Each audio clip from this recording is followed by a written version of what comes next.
Okay, so now we're going to talk about where your feet should be and how they should be when you're doing your hip isolations and when we do our squats. What I want you to do is walk around and around and around. Just walk around the room. Talk, have fun, think about it, don't think about it. I don't want you to be focusing on what's happening. I just want you to walk. And then I want you to stop. And when you stop, be evenly split weight and look at your feet.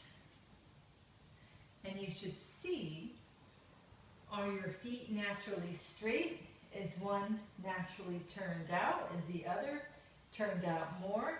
How do they naturally land? What's comfortable for you?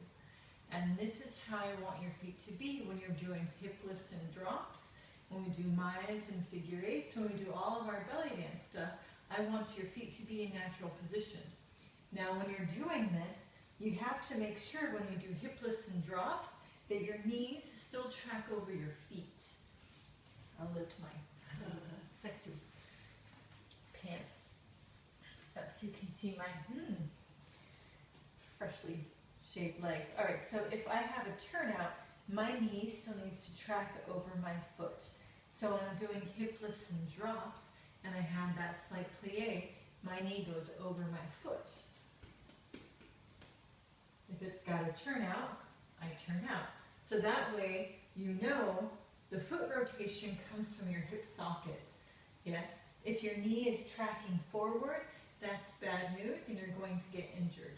And that also means you haven't aligned yourself properly. So you need to see where your feet naturally land, and that's why I want you to walk around